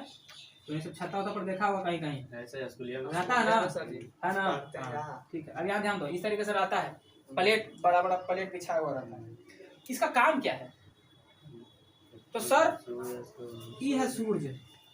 सूर्य का प्रकाश इस पे पड़ता है। यहाँ पर भी दर्पण लगा रहता है। कौन सा दर्पण? अवतल दर्पण। यहाँ पे भी रहता है। यहाँ पर इस जो बनाते हैं ना हम लोग प्लेट जो बनाते हैं, एक उपधातु से बनाते हैं। कौन धातु से बनाते हैं? उस धातु का क्या नाम है? सिलिकॉन। क्या नाम है? सिलिकॉन उपधातु होता है, जिसके मिलने से क्या होता है? बनता है, ठीक है ना। और इस कौन सा ऊर्जा प्राप्त करता है? तो सौर ऊर्जा। सौर ऊर्जा। लेकिन हमको इससे क्या प्राप्त हो जाता है? विद्युत ऊर्जा। बोलो नहीं जला लेते हैं? तो सौर ऊर्जा तुम लिया और तुमको दे दिया विद्युत ऊर्जा। मतलब सौर ऊर्जा को किसे बदल दिया? यानी कह सकते हैं कि सोलर प्लेट जो है ना सर, इस सौर ऊर्जा को किसे बदल देता है? हाँ, यानी सौर ऊर्जा को किसमें बदल रहा है? ये बदल रहा है सर जी विद्युत ऊर्जा में। किसमें? विद्युत ऊर्जा में क्या कर दिया है?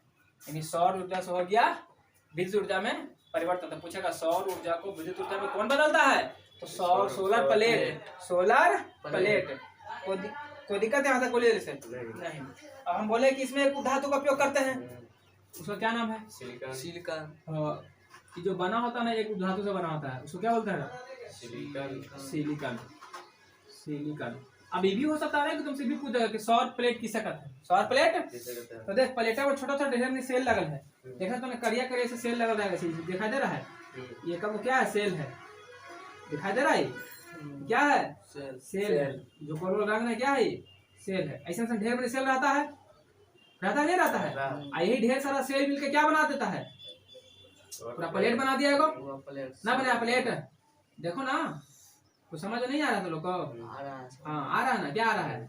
यही आ रहा है सर कि सेलों का समूह हो गया। ढेर सारा नहीं हुआ तो सौर प्लेट के परिभाषा क्या दे सकते हैं? क्या दे सकते हैं कि सेलों के समूह को, तो सेल कौची के सेल? सौर सेल। या फिर ऐसे बोल सकते हैं कि सौर सेल के संयोजन से बन, देखो सौर सेल है ना, ढेर सारा सेल क्या हो गया? संयोजित हो गया है। ढेर सारा सेल क्या हो गया है? मिला है। यानी सौर सेल के संयोजन से जो पैनल बनता है उसको क्या बोलेंगे? सौर पैनल बोलेंगे। इसको इंग्लिश में सौर पैनल बोल सकते हैं, ठीक है? प्लेट होता है हिंदी में, इंग्लिश में क्या बोलेंगे? सौर पैनल। तो क्या लिखेंगे यहाँ पर कि सौर सेल के संयोजन, सौर सेल के संयोजन से सौर पैनल बनता है। संयोजन से सौर पैनल या सौर प्लेट बनता है। ठीक है? कोई दिक्कत यहाँ तक तुम लोग को? नहीं। जल्दी से बोलो। अभी भी तो पूछेगा ना कि इसमें भी दर्पण लगता है, तो कौन सा दर्पण लगता है? अवतल दर्पण। इसमें दर्पण कौन सा लगेगा? याद रखना, अवतल दर्पण। अवतल।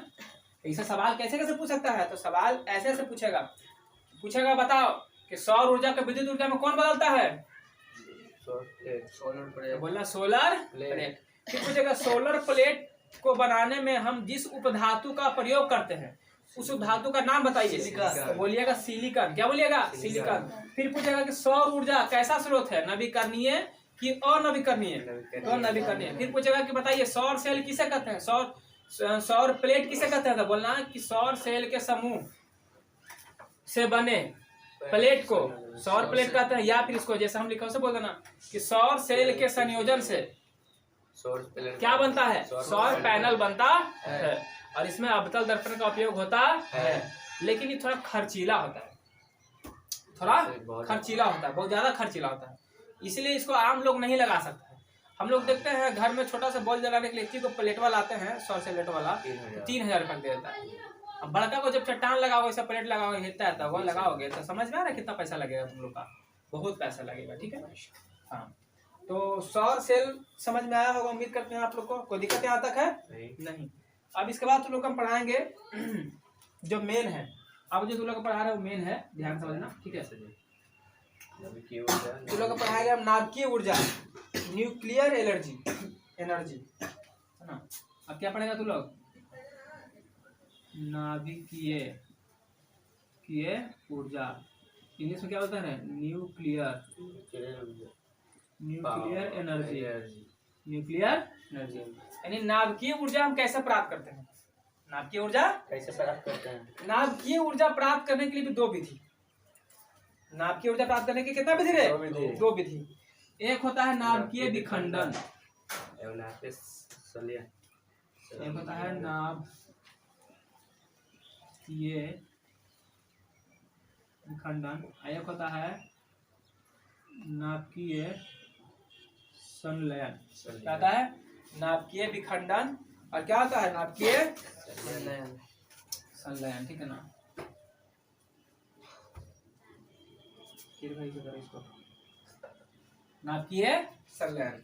अब समझ, ये 2 विधि है जिसके द्वारा हम नाभिकीय ऊर्जा क्या कर सकते हैं? प्राप्त कर सकते हैं।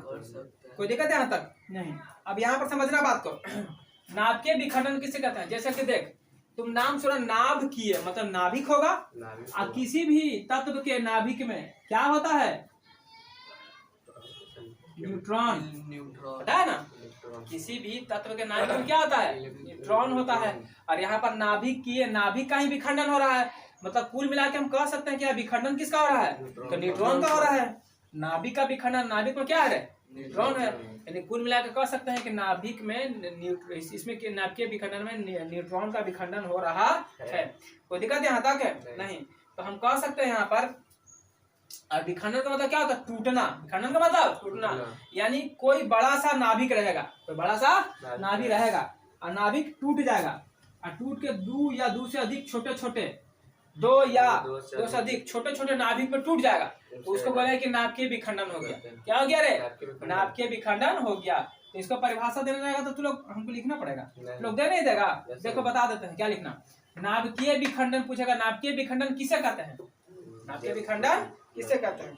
अच्छा सबसे पहले तो बात ही करो, इसको छोड़ा भी पहले इसको, कि नाभिकीय ऊर्जा है। हो सकता है कि तुमसे पहले एग्जाम में यही पूछ दे कि बताओ कि नाभिकीय ऊर्जा किसे कहते हैं? नाभिकीय ऊर्जा किसे कहते हैं, या नाभिकीय ऊर्जा के द्वारा हम बिजली कैसे प्राप्त कर लेते हैं? तो सीधे सीधे कहिएगा आप, क्या कहिएगा कि नाभिकीय रिएक्टर में, नाभिकीय रिएक्टर में नाभिकीय विखंडन के द्वारा बिजली का क्या होता है? उत्पादन करते हैं। नाभिकीय रिएक्टर में, नाभिकीय रिएक्टर में क्या नाभिकीय विखंडन के द्वारा क्या करते हैं? बिजली का उत्पादन कर लेते हैं। तभी बोला कि नाभिकीय ऊर्जा प्राप्त होगा तो बिजली का उत्पादन हो जाएगा। तो हम इस तरीके से कर लेते हैं बिजली का उत्पादन। अब कैसे करते हैं जरा उसको समझो। तो इसमें क्या होगा, तभी बता रहे थे कि नाभिकीय विखंडन क्या होगा। तो नाभिकीय विखंडन का परिभाषा लिखना कैसे, देखो बताते हैं। ऐसे लिखना कि जब कोई बड़ा नाभिक, जब कोई बड़ा नाभिक, जब कोई बड़ा नाभिक, जब कोई बड़ा नाभिक टूट कर दो या दो से अधिक छोटे छोटे नाभिक में टूट जाते हैं, छोटे छोटे नाभिक में टूट जाते हैं, तो उसको हम क्या बोलेंगे? तो उसको बोलेंगे कि नाभिकीय विखंडन कहते हैं। उसे क्या कहते हैं? नाभिकीय विखंडन कहते हैं। देखो यहाँ पर एक बड़ा था, बड़ा सा नाभिक लिए इसको टूटा, टूट के छोटे छोटे दो नाभिक बन गया। एक बड़ा था, टूट के छोटा छोटा दुगना बना कि नहीं बना? सर बन गया है। कोई दिक्कत है अब तक? नहीं। अच्छा एक चीज और पूछेगा कि नाभिकीय विखंडन जो होता है वो किस तत्व का होता है? तो बोलना नाभिकीय विखंडन जो होता है ना वो हमेशा भारी तत्व का होता है। होता है भारी तत्व का। नाभिकीय विखंडन किसका होगा रे? नाभिकीय विखंडन होता है हमेशा भारी तत्व का। क्या होता है? नाभिकीय विखंडन होता है। और भारी तत्व में क्या पाया जाता है? अरे भारी तत्व कौन कौन है भी देख लो। तो भारी तत्व याद रखना, यूरेनियम, कौन कौन है बोलो? यूरेनियम है, क्या है रे? यूरेनियम है। फिर क्या है? थेलियम, क्या है? थोरियम, क्या है? थोरियम, थेलियम में थोरियम, यूरेनियम, थोरियम। अरे वो क्या होता है? प्लूटेनियम, प्लूटेनियम। ये तीन को तत्व याद रखना। यही तीनों जो है ना नाभिकीय विखंडन करवाएगा, यही तीनों नाभिकीय विखंडन करवाएगा। और एक चीज और याद रखना, जो जितना भारी तत्व रहेगा, जो जितना भारी तत्व रहेगा उसमें न्यूट्रॉन की संख्या भी उतना ही ज्यादा रहेगा, यानी वो ज्यादा मजबूत होगा। जो जितना भारी रहेगा उसमें न्यूट्रॉन की संख्या उतना ही मजबूत होगा। कोई दिक्कत है यहाँ तक? बोलो। यानी हम कह सकते हैं कि सबसे ज्यादा, जैसे देखो अभी सब भारी तत्व है मतलब इससे न्यूट्रॉन की संख्या ज्यादा है, यानी कि हम बिजली उत्पादन करने में इसका उपयोग अगर करेंगे तो हमको बहुत ज्यादा मात्रा में क्या मिलेगा? यानी हम सबसे ज्यादा बिजली उत्पादन, आप पूछेगा एग्जाम सवाल से कि सबसे ज्यादा बिजली उत्पादन किससे करते हैं? तो बोल देना यूरेनियम, इसका यूज ज्यादा करते हैं। किसे करते हैं? कैसे समझ, जैसे हम तुम लोग को बताए थे, याद होगा, मान के चलो कि हम अगर यूरेनियम ले रहे हैं, एक यूरेनियम ले रहे हैं, कितना ले रहे हैं? एक यूरेनियम है, ठीक है ना। और एक कोयला है, ऐसे समझ, खेत में समझ, एक कोयला है, क्या है? तो एक कोयला को जितना हम जलाएंगे, मान लो 1 ग्राम कोयला, कितना है? 1 ग्राम यूरेनियम है। 1 ग्राम कोयला जलाने में जितना तुमको ऊर्जा मिलेगा, जितना ही मिले, मान लो एक ऊर्जा मिला, कितना मिला? 1 मिला। जितना कोयला लिए थे उतना यूरेनियम भी लिया है, इसको भी जला है, तो एकरा में जितना ऊर्जा मिलेगा वो कितना मिलेगा? तो कोयला में 1 करोड़ से गुना कर दे, कोयला में 1 करोड़ से गुना कर दो, यानी 1 करोड़ में 1 से गुना करेंगे तो 1 करोड़, यानी यहाँ 1 मिला था तो यहाँ कितना ऊर्जा मिलेगा? 1 करोड़, कितना मिलेगा? यानी 1 करोड़ गुना ऊर्जा देता है। तो ये अच्छा है, अच्छा है कि नहीं है? समझ आ रहा बात को? हाँ, 1 ग्राम कोयला जलाएंगे तो हमको 1 मिल रहा है, और 1 यूरेनियम, अगर 1 ग्राम यूरेनियम जलाएंगे तो हमको 1 करोड़ उससे ज्यादा मिलेगा। 1 करोड़ गुना ऊर्जा हमको प्राप्त हो जाएगा। किसके द्वारा? यूरेनियम के द्वारा। इसीलिए ऊर्जा यहाँ से ज्यादा मिल रहा है ना, ऊर्जा क्या हो रहा है? ज्यादा मिल रहा है। इसीलिए हम इसका इस्तेमाल कहाँ करते हैं? यूरेनियम का इस्तेमाल कहाँ करते हैं? यूरेनियम का इस्तेमाल हम करते हैं बम बनाने में। कहाँ कराने में? बम बनाने में यूरेनियम का इस्तेमाल करते हैं। तो पूछ देगा, पूरा परमाणु बम का नाम सुना होगा, परमाणु बम। पूछेगा कि बताओ परमाणु परमाणु बम किस सिद्धांत पर कार्य करता है? तो बोलना नाभिकीय विखंडन। क्या बोलना? नाभिकीय विखंडन। परमाणु बम किस सिद्धांत पर काम करता है रे? तो नाभिकीय विखंडन पर काम करता है। यहाँ तक कोई दिक्कत है क्या? नहीं। यानी परमाणु बम के बारे में पूछेगा तो बता देगा तू लोग आसानी से? क्या बोलेगा बोलो? परमाणु बम के बारे में जैसे सिद्धांत पूछा, क्या पूछा? सिद्धांत। क्या बोलना? नाभिकीय विखंडन। देखिए तो दिखते है वीडियो में। अच्छा, परमाणु का हम निर्माण किस से करेंगे बता दो? इसका मतलब हमको परमाणु बम बनाना है तो कुछ मिक्स करके बना देंगे। तो देख, यूरेनियम, थोरियम और हीलियम, यहाँ पे लिख लेना। यूरेनियम, थोरियम और प्लूटोनियम, ये तीनों में से कोई एक, दोनों में से कोई एक का हम इस्तेमाल करके हम क्या बना सकते हैं? परमाणु बम का निर्माण कर सकते हैं। परमाणु बम का निर्माण कर सकते हैं और ये काफी खतरनाक होता है। क्या होता है? परमाणु बम बहुत ही खतरनाक होता है, डेंजर होता है। जहाँ पटक देगा ना, ले दही पार, पूरा एरिया खत्म, सफा। ठीक है ना? और ये परमाणु बम बनता कैसे है? तो नाभिक में जो न्यूट्रॉन है, न्यूट्रॉन टूट रहा है ना, तो नाभिक में न्यूट्रॉन को अनियंत्रित, मतलब इस पे कोई कंट्रोल नहीं है। जैसे कैसे नहीं है? जैसे मान ले कि एगो नाभिक था, ये टूट के दो नाभिक बन गया, बना कि नहीं बना? अब ये भी आगे चल करके दो में टूट गया, अब फिर ये भी जाएगा तो आगे दो में टूटेगा। इस तरीके से ही होता है। तो ये अनियंत्रित है ना, इस पे कोई कंट्रोल कर रहा है। तो यही अनियंत्रित जो होता है ना, यानी नाभिक न्यूट्रॉन का जो विखंडन हो रहा है ना, वो अनियंत्रितता के कारण ही परमाणु बम का निर्माण हो जाता है। तो अगर हम इस पे कंट्रोल कर दें, मतलब इसको इस तरीके से आगे नहीं बढ़ने दें, इसको रोक दें, इस पे कंट्रोल कर दें, तो हम इससे क्या प्राप्त कर सकते हैं? बिजली प्राप्त कर सकते हैं। क्या प्राप्त कर सकते हैं? यानी बिजली प्राप्त करने के लिए हमको बहुत सावधानी बरतना पड़ेगा यहाँ पर। यानी इस पे अगर कंट्रोल नहीं करेंगे तो बम बना लेगा, तो घातक साबित हो जाएगा। तो यानी कि हम अगर इस पे कंट्रोल कर देंगे, यानी न्यूट्रॉन जो अनियंत्रित रूप से टूट रहा है, उस पर अगर कंट्रोल कर दिए, मतलब उस पर नियंत्रित कर दिए, तो क्या प्राप्त हो जाएगा? उससे हम क्या कर लेते हैं? बिजली को प्राप्त कर लेते हैं। बिजली को प्राप्त कर लेते हैं। तो कोई दिक्कत है यहाँ तक? बोल, यहाँ तक समझने में कोई दिक्कत है? हाँ, नहीं होगा तो क्या बना लेगा ये? परमाणु। हाँ, यानी हम कह सकते हैं कि न्यूट्रॉन पर नियंत्रण करके ही हम नाभिकीय रिएक्टर का निर्माण करते हैं। नाभिकीय रिएक्टर का निर्माण करते हैं, जिसके वजह से हमें क्या प्राप्त हो जाता है? हम बिजली का उत्पादन कर लेते हैं। बिजली का उत्पादन कर लेते हैं। तो बता देना, ठीक है ना, कि नाभिकीय रिएक्टर में नाभिकीय विखंडन के कारण या नाभिकीय विखंडन के द्वारा हम क्या प्राप्त करते हैं? बिजली का उत्पादन कर लेते हैं। बिजली का उत्पादन कर लेते हैं। कोई दिक्कत है तक? नहीं। अब आप पढ़ेंगे नाभिकीय संलयन के बारे में। किस बारे में पढ़ेंगे? नाभिकीय संलयन के बारे में।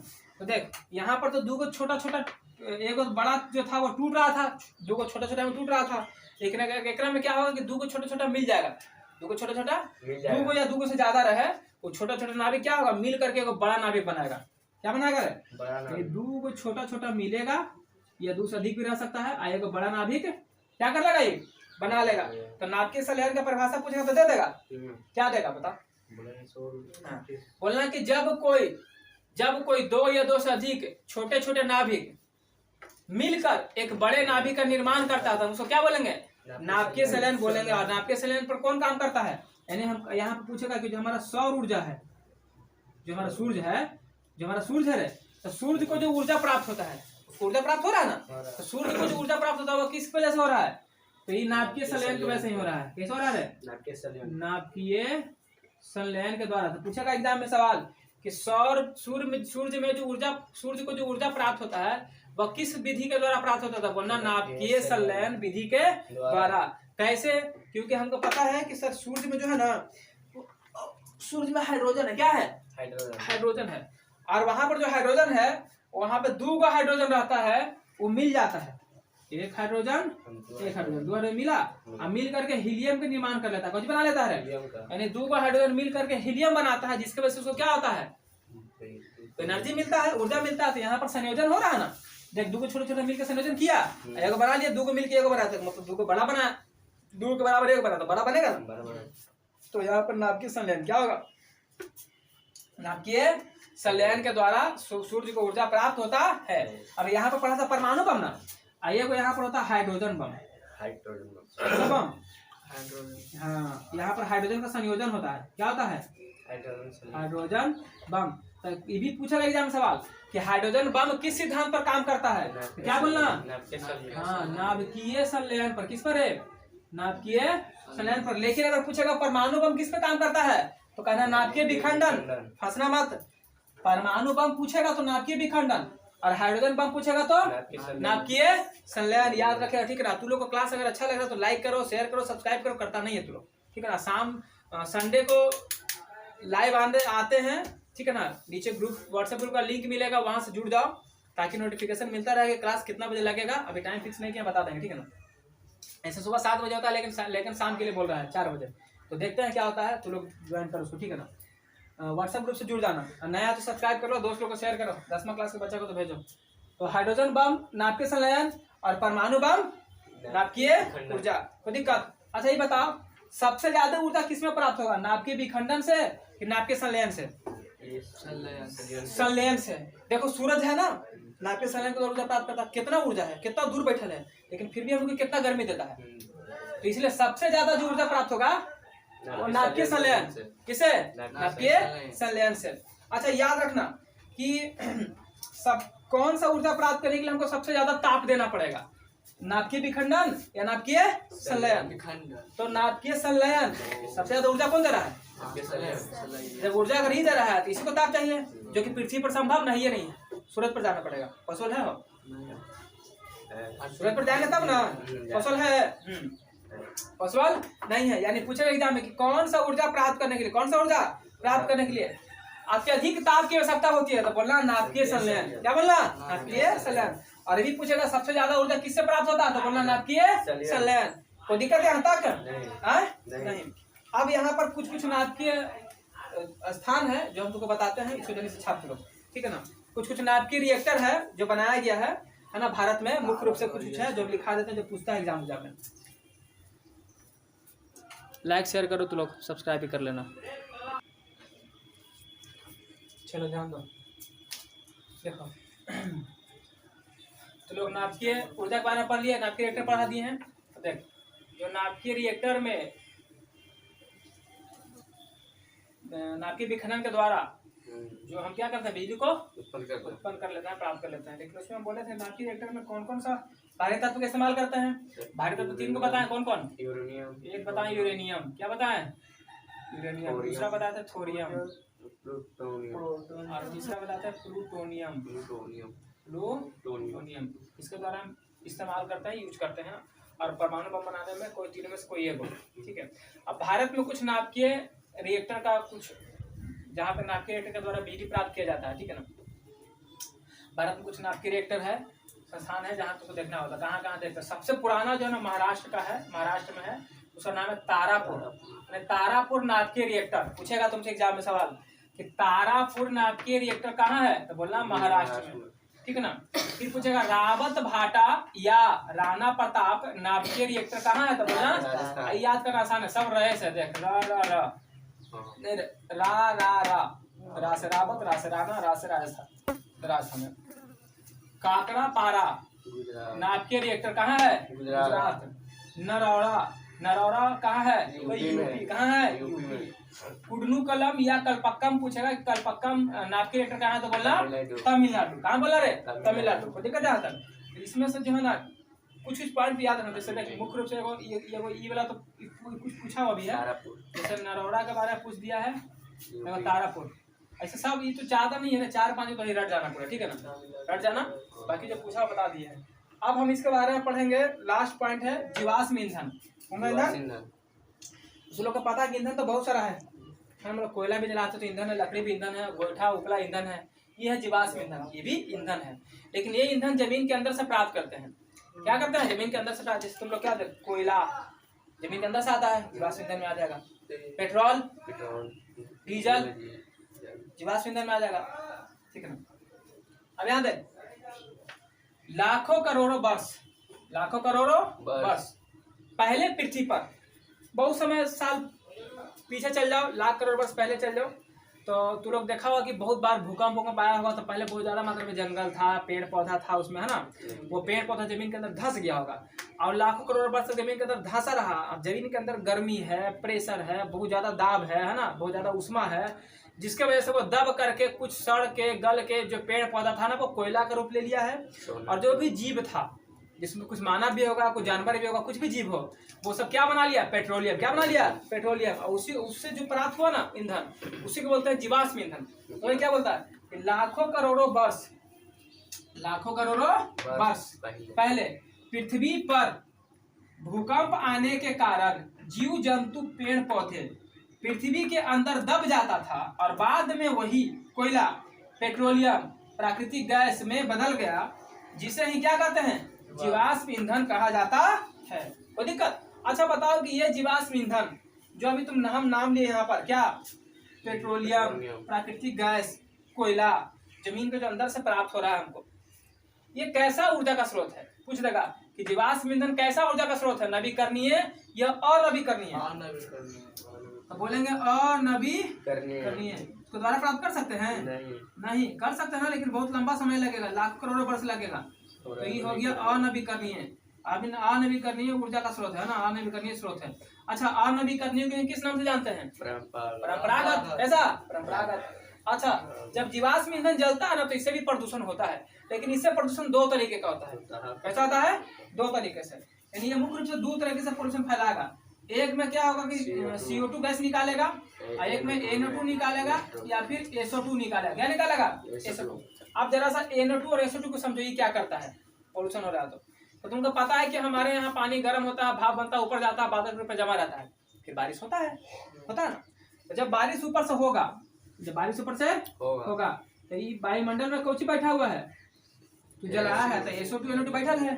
ये बारिश में क्या हो जाएगा? रिमझिम की बारिश इसमें मिल जाएगी। क्या हो जाएगी? मिल करके पानी के साथ बरसने लगेगा। जब ये मिल करके बरसेगा ना, इसी को बोलते हैं अम्ल वर्षा। कौन सा वर्षा है? कौन सा वर्षा? और तुमको पता है कि अम्ल हमारे शरीर के लिए कितना नुकसानदायक है? अगर तुम्हारे ऊपर अम्ल में एसिड गिरा देगा तो जल जाएगा चमड़ा। यानी जब अम्ल वर्षा होगा तो हमारे शरीर में, चमड़ा में बहुत तरह की बीमारी होने लगेगा। अम्ल वर्षा से हमको नुकसान होता है। और अम्ल वर्षा से एक और नुकसान कुछ है, ताजमहल जो संगमरमर का बना है, सफेद यानी उजला रंग को ज्यादा प्रभावित करता है, उसका चमक आजकल खत्म हो रहा है। क्या रीजन है? यही अम्ल वर्षा के कारण। अम्ल वर्षा पूछेगा कि ताजमहल की सुंदरता में कमी आ रही है, इसका मुख्य कारण क्या है? तो कहना अम्ल वर्षा। और पूछेगा अम्ल वर्षा के लिए कौन सा गैस जिम्मेदार है? तो क्या बोलना? NO2 और SO2। NO2 और SO2।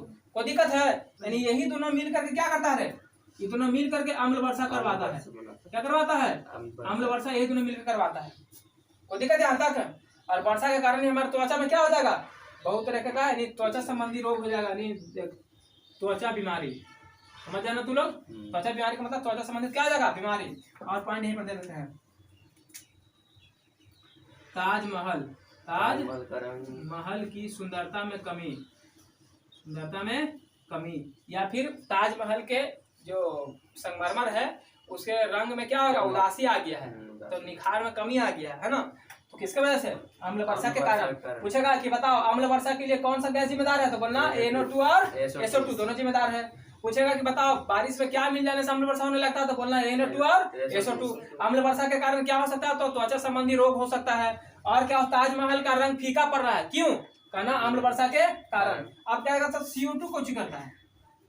ये जो CO2 है ना, ये मुख्य रूप से ग्रीन हाउस गैस है। पूछेगा कि ग्रीन हाउस गैस का मुख्य यानी प्रमुख गैस कौन सा है? ग्रीन हाउस गैस प्रभाव का प्रमुख गैस कौन सा है? तो बोलिएगा CO2। ऐसे तो और भी गैस है, मेथन वगैरह भी है, लेकिन मुख्य रूप से कौन है? CO2 का सबसे बड़ा योगदान होता है। अब पूछता है कि ग्रीन हाउस गैस करता कुछ है, CO2 करता कुछ है भाई कि प्रमुख है? समझ, ये है सूरज। क्या है? सूरज। ये हमारा पृथ्वी है। क्या है? पृथ्वी। सूरज से प्रकाश आता है कि नहीं आता है? इधर आ रहा है, किरण आ रहा है। जो किरण आता है ना वो होता है अवरक्त किरण। क्या आता है? अवरक्त किरण आता है। कौन सा किरण आता है? और अवरक्त किरण में ही गर्मी होता है, यानी उष्मा होता है बहुत ज्यादा मात्रा में। तो सूरज आ रहा है कि नहीं आ रहा है? प्रकाश किरण आ रहा है। तो जो किरण आता है ना वो होता है लघु तरंग वाला। कैसा? लघु तरंग का मतलब ऐसे छोटे छोटे फुदक के चलेगा, ऐसे से आएगा। तो दीर्घ तरंग मतलब ऐसे उछल के चलेगा, हो गया दीर्घ तरंग। तो जो सूरज से जो किरण आएगा ना वो लघु तरंग का होगा। कैसा होगा? अब पृथ्वी पर आएगा, वापस जाएगा ना। जब पृथ्वी से वापस जाने लगता है ना तो दीर्घ तरंग मतलब आता है इस तरीके से, जाता है इस तरीके से, जाने लगता है, मतलब तेजी में भागता है, लघु तरंग बना करके। अब यहाँ समझना बात को, जब ये जाने लगेगा